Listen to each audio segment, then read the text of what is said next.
A federal board says an anti-nuclear group deserves a hearing on whether to restart the San Onofre nuclear plant. And San Diegans sweat through another day of high temperatures and high fire danger. I'm Eric Anderson. Those stories tonight on KPBS Evening Edition, plus a talk with two candidates in next week's special election in the 80th Assembly District. Also tonight, the end of redevelopment has meant an expensive stall out in some projects, and we'll have a look at one in City Heights.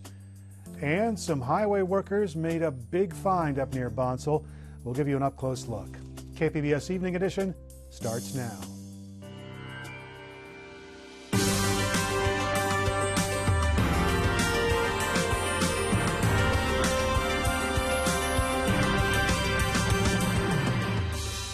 KPBS Evening Edition is made possible by Joan and Irwin Jacobs and by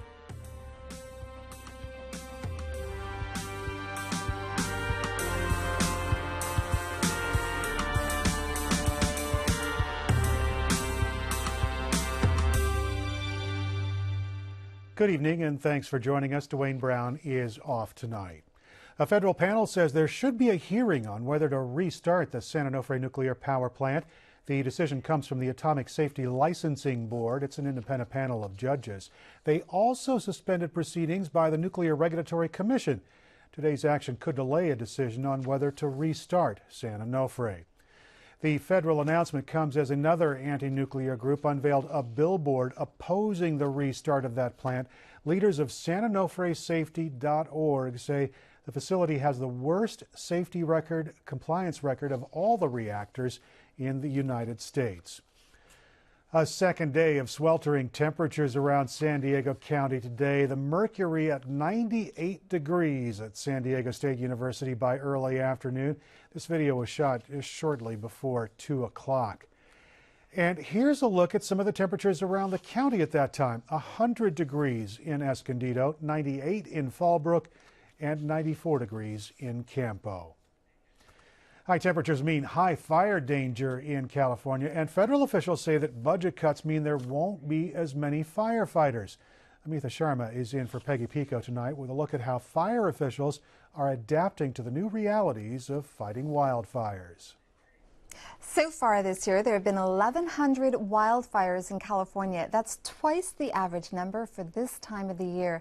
And with the snowpack levels in the Sierra Mountains at a record low, just 17% of what they should be, state officials say we're in for what could be a devastating fire season. Professor Lawrence Herzog at San Diego State University's School of Public Affairs and Alexandra Seifert, ecologist for the Conservation Biology Institute, are here with me to talk about what might be in store for us. Alexandra, state officials say that earlier fire seasons are the new norm. What are they talking about when they say early? How early is early, and what's driving the wildfires?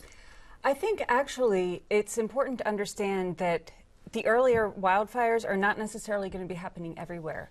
The climate change problem is not simple, and so the earlier fires happen a lot of times because of earlier snowmelt in the winter in the higher elevation forests. But in Southern California down here, we have a different fire regime and a different fire problem. So a lot of the problem might actually be development patterns that are exacerbating the already very severe fire weather conditions that we have on an annual basis. Professor Herzog, Governor Brown used some very blunt language to talk about climate change and these earlier fires. Here's what he said. Our climate is changing. The weather is becoming more intense. It doesn't look like the people who are in charge are going to do what it takes to really slow down this climate change. So we're going to have to adapt. And adapting is going to be very, very expensive. So the question is, do you agree with him? And if so, how have state officials failed in addressing climate change? How has government failed in addressing climate change? Well, I do agree with him because he is saying that we have to adapt to climate change. And when he uses the word adapt, I think the message there is that we need to change the way we do business on a variety of levels. And one of those levels is how we've grown in the county. We've grown into what I call the cone of wildfire. The 1 million people that will move to San Diego between 2000 and 2030 more than 60% are moving into the precise areas where the wildfires have grown. So they need to address the type of growth, site planning, the road systems, all of the different infrastructure problems that are related to both preventing wildfires and then also dealing with them when they occur. So that's problem number one.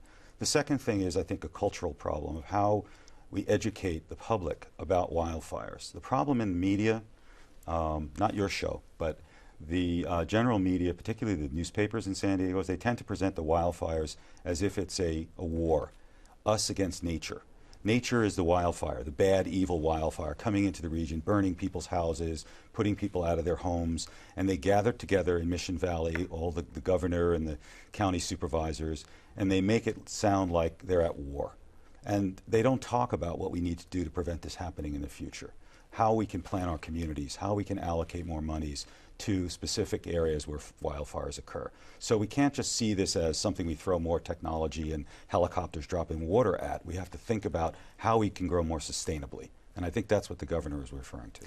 And Alexandra, are we seeing something different in the intensity of the fires that have taken place? In Southern California, we're not, actually, because the fires in this region burn at a very high intensity level.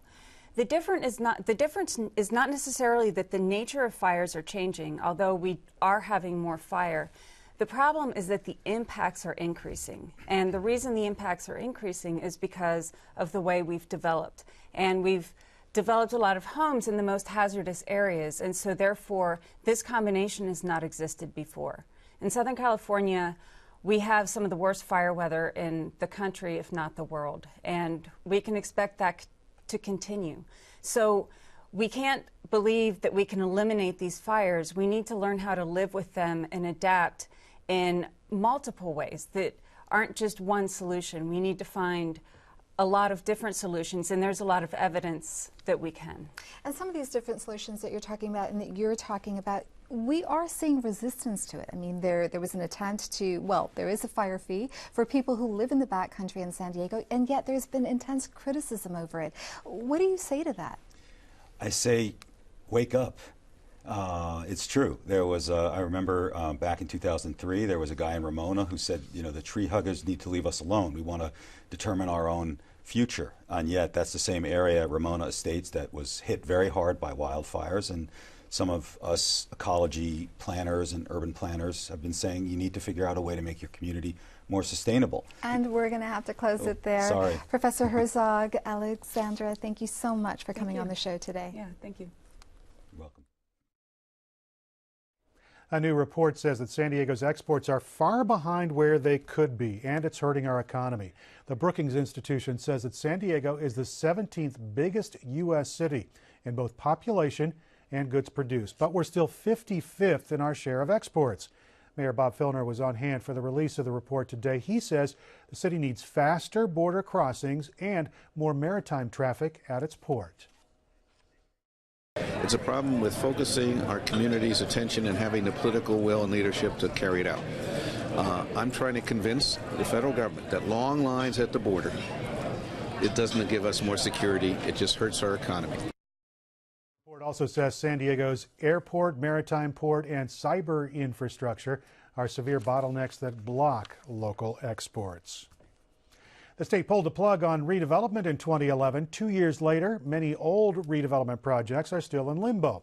Speak City Heights video journalist Brian Myers shows us one in the Mid-City area. The owner says he's lost nearly $300,000 waiting to learn his project's fate. The Silverado Ballroom was built in the 30s, and up until the war and after the World War II, it was a very popular dance place. It's a fairly significant Art Deco corner, one of the few left in town, and there's been a lot of interest in preserving it. It's a period in architecture particularly that's fairly largely ignored by the historical community. There's been a significant number of those buildings of that vintage and that age that have been torn down without anybody saying anything, whereas if it had been a Victorian, there'd have been a bunch of people standing in front of the bulldozer. This corner here, back in 1930, it was corner of all the trolley line, and it used to come all the way up to here. And I believe one of the developers who built the tower also built the Silverado Ballroom.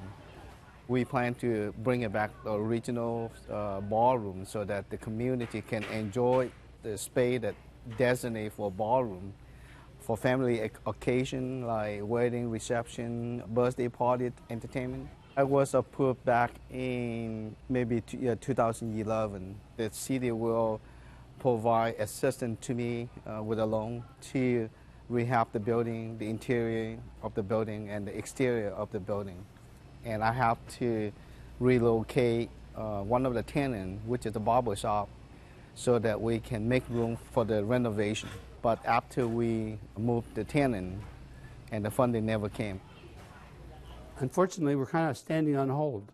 The major part of the financing was going to be coming from redevelopment funds, which have all been frozen by the state, and in fact the state's taking the money to help balance the state budget. So consequently, the money that was set aside to do this project by the redevelopment agency is gone. The city is looking around to see if they can find some more money to replace that money so that we can go ahead. Right now, we're all kind of sitting around waiting. We were within, and we still are within, 2 or 3 weeks of being able to pull a building permit and actually start construction. We've been keeping that building vacant now at least about 2 years now. It probably costs a little bit more than $100,000 if we have to rent it out. And we can't afford to leave the building vacant. Unfortunately, there are not a lot of options. Neighborhoods have been redeveloped and improved. There's 2 or 3 ways that they're done, and all of them involve an outside entity or the public agency or whatever putting money into it themselves and not expecting any return on that money. So in other words, it's got to be subsidized. Today, there just simply isn't enough in any kind of project to be able to do it without help from outside. Redevelopment successor agency Civic San Diego will learn this summer whether it can use previously sold bonds to move projects like the Silverado Ballroom forward. Each year, Cal State San Marcos honors its American Indian graduates in a small ceremony. This year, the school also unveiled a new brochure on getting into college, written in Luiseño, the language of a tribe indigenous to the San Marcos area. It's the first brochure translated into one of California's indigenous languages. American Indians have one of the lowest college completion rates of any ethnic groups in the United States. And the new brochure outlines what students have to do to be eligible for Cal State. It really tells the world that we're still here, our culture is still here. The pictures are contemporary pictures of K through 12 and current college students and alumni. So it's just, people, when they see themselves and they see others doing what they know that they can do and people that look like them, that's so critically important. CSU San Marcos does offer classes in Luiseño. ProudFit says it's experienced a resurgence in the past 20 years.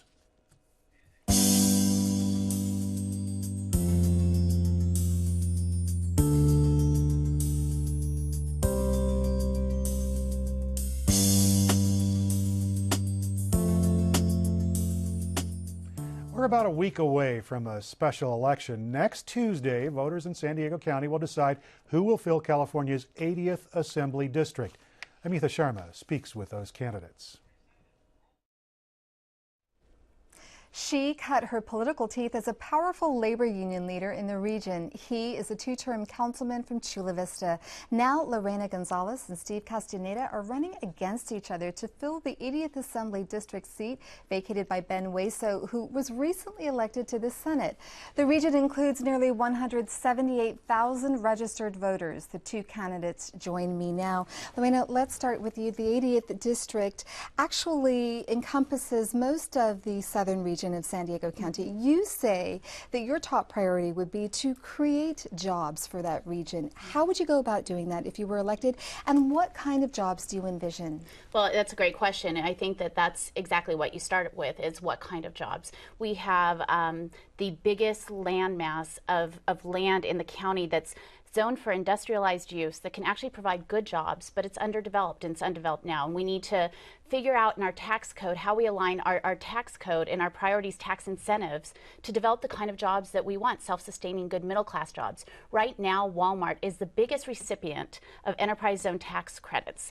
Walmart jobs probably are not the kind that are going to get the 80th Assembly District or anyone back on their feet and working on their own without welfare. And in fact, those enterprise zones were not intended for companies like Walmart. Absolutely not. They're intended to really bring in new types of jobs, manufacturing jobs, logistics, things that can provide families with just the very basics, so they don't have to rely on social services and welfare. And I think if we review our tax code and look at the incentives that we're currently providing, cut those that are unnecessary and even go against our public policy goals, and instead double up on those where we could bring in good jobs is one way we could do that. Steve, you say that you're part of a group of moderate Democrats who are against onerous tax policies on businesses. Describe what you think is a fair tax policy for a business bringing jobs into a community, not just for the business, but for the community in which the business would reside. Well, first of all, as a two-term city council member where I had to make a lot of decisions for our city and our community, for public safety, for infrastructure, for parks and recreation, for libraries, it's very it's clear that there's just not enough money to go around to do all the things the government needs to do. The fact of the matter is we can't tax ourselves into prosperity. We have the highest corporate tax, we have the highest personal income tax in the state, we have the highest sales tax, and starting in July we're going to have the highest gasoline tax, and we're still broke as a state. There's something wrong here. We need to look at how we're going to get these corporations, first of all, not to want to move out of California. Get a situation where we do look at the tax code and we look at things like the tax rate and incentivizing good-paying jobs when people bring them to our Lorena, I want to community. jump in. Let's talk about California being under this federal court order to release another 9,000 inmates from the prison system.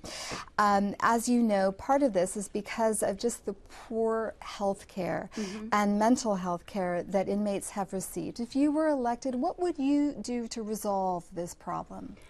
Well, first of all, I have to say it's a little disconcerting for me, and I think many people, to worry about the poor health care and mental health facilities for prisoners when that's a big concern for those of us who work hard and abide by all the rules out in society. So it's an interesting dilemma to be in. However, I think that realignment and how the governor has dealt with it might not be the best answer across the board. There are some things when you're truly non-violent, when you've been convicted of a non-violent offense, to readjust them back into society in a way that they're not going to reoffend is a good thing. And I think we need to do that. And we need to not put non-violent offenders in prison. However, I think also that if you look at the sexual predators who have been let loose, we've had an increase of 15%. 15% of fugitives who have committed sexual-based crimes who since realignment started. So we have to look at that and say there are some people who just belong in prison and we need to return them there. And Steve, just sort of building on this topic, again, mental health services have been cut pretty severely over the past several years, and that's one of the reasons that some experts will say we have a broken prison system, we have so many inmates.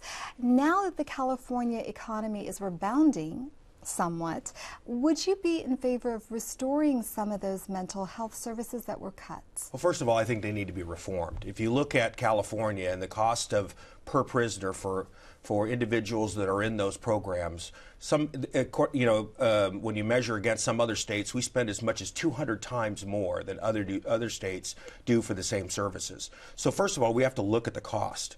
What we can't do is we can't let prisoners out and push them onto local systems who absolutely have no medical or health or mental health programs or services for these folks. It's been devastating for local communities. And as my opponent said, we're starting to see property crimes and personal crimes start to increase in our communities, and that's got to stop. And people have to be accountable for what they do. And if we need to, at least for the time being, look to other states to get additional prison space to house our folks that should not be on the street, then that's what we need to do. But we need to fix our system from a cost standpoint and also from who should be in prison and who should not be. From prisons to schools, Governor Brown plans to send more money to schools who have a higher population of students from low-income families and for whom English is a second language. This has stirred some discontent among some school officials from more affluent areas who say, look, we've got to restore the cuts that were made over the last several years because of the recession before we decide on, revamping the budget formula. Where do you stand in this debate? Well, although I do agree that we have to restore Prop 98 funding that was decimated over the last 4 years, I absolutely support Governor Brown's idea, and largely because the 80th Assembly District is disproportionately affected by this issue. The fact that so many, in fact, more than half of our kids who go into the school district go in with limited English proficiency. And as a result, we know that in those first few years, there's such a need to increase instruction, and that costs money. There has to be specialized instruction for folks to bring them up in the very beginning. And so I like his ideas. The one thing that I disagree with him on is the cutting of vocational education or not mandating vocational ed. I want to give Steve a chance to jump in. What's your take on this issue? Well, I think first of all, those of us that supported Prop 30 were hopeful that that was going to solve the problem, because that's what we were told by the governor, by a number of the leaders in the state, and my opponent. We were going to say, if you increase your sales tax and tax the most wealthy in our state, that we're going to have an opportunity to refund the schools and to bring them to levels that's going to allow them to provide the services. Yet that happened, yet we're still talking about the problems with funding with schools. I don't think taking from one school district and giving it to another is the right way to do it. I think all schools should be funded, and those that have special needs students, that those that have English learners need additional funding to do that. But we need to take the dollars that were created as a result of Prop 30 tax increases and focus it on those needs, and not to backfill teacher raises, which, at least in San Diego Unified, a large majority of those dollars have gone to. And unfortunately, we have to wrap it up there. There's a lot more ground to cover. Steve Castaneda, Lorena Gonzalez, thanks for coming in today. Thank you. Thank you. Researchers at the Salk Institute are making progress on a drug candidate that could potentially stop the progression of Alzheimer's disease. No drug currently on the market is able to do that. KPBS science and technology reporter David Wagner says the researchers made their experiments unusually hard in order to show just how promising their treatment is. Marguerite Pryor and her colleagues first published research on a compound called J147 in 2011. They showed that it improves memory in mice with the disease. Not only that, but it prevents synapses in the brain from disconnecting, effectively stopping Alzheimer's in its tracks. The scientists are back with a new study this week. This time, they made things even harder for themselves. We aged the Alzheimer's mice to 20 months old, which is very old for an Alzheimer's mouse, and then we put them on the J147. You might think that scientists would always use age-appropriate mice when studying an age-related disease like Alzheimer's, but you'd be wrong. Researchers typically experiment on young mice genetically engineered to acquire Alzheimer's later in life. That's not such a great model of how Alzheimer's plays out in the real world. Unlike lab mice, people don't get Alzheimer's treatment before their symptoms show up. And that's why Pryor waited for her mice to get old and exhibit memory problems before giving them J147. And we found that J147 was able to reverse, even at that very late stage in the disease, memory deficits. Pryor's age-based methodology fits in well with David Schubert's lab at the Salk Institute. Schubert thinks that Alzheimer's isn't primarily linked with amyloid plaques, which many failed drugs have tried to target in the past. People have got to try new things. I mean, we can't stick on the same type of target pathways that the pharmaceutical companies have put so much effort into, and they've all failed. In another experiment outlined in their new study, the Salk researchers pitted J147 against a commonly prescribed Alzheimer's drug, Aricept. J147 was the clear winner in this head-to-head comparison, helping mice boost their short-term and spatial memory. David Wagner, KPBS News. Temperatures are going to start dropping just a bit tomorrow, and then a lot more as the week continues. The inland valleys will see a big cool down by midweek. The mountains will see sunny skies. Desert temperatures will be in the triple digits. Researchers at San Diego's Natural History Museum are cleaning up the partial skeleton of an extinct Ice Age bison. A skull, backbones, and a leg bone were uncovered at the Interstate 15 and State Route 76 interchange near Bonsall. Caltrans is building a new freeway interchange there. This is a time capsule that was preserved for at least 100,000 years until just last month. Tom Demeray says paleontologist Brad Riney spotted the bones as the area was being graded with heavy machinery. Researchers carefully isolated the find and encased the fossils in plaster so they could be moved. Demeray says the bones have a story to tell about a time long ago. It was living in a ecosystem that was populated by a lot of unfamiliar creatures. Columbian mammoth, giant ground sloth, tapirs. The bison skeleton isn't complete like the seal that was discovered here in San Diego County, but it is still of value educationally, like these fragments are. When we first got this was entirely covered in dirt and rock, and I couldn't tell, you couldn't see fossil at all. So I started right here. Nikki Anderson says that's the bison's nose. She'll spend the next few weeks chipping away the dirt and rock. Broken fragments will be secured as the layers are peeled away. The tooth row is just right here underneath this rock, just right here. So this is the top of the mouth, this is the side. The horns are going to come out this way. You can see part of the horn cores already. This bison species went extinct about 20,000 years ago. It would have stood 8 feet tall at the shoulder and could have weighed up to 2 tons. Unlike modern bison, this animal likely led a solitary life. The bones are expected to go on public display in about a month and a half. You can find tonight's stories and download the KPBS app all on our website, kpbs.org/evening edition. Thanks for joining us tonight. Have a great evening.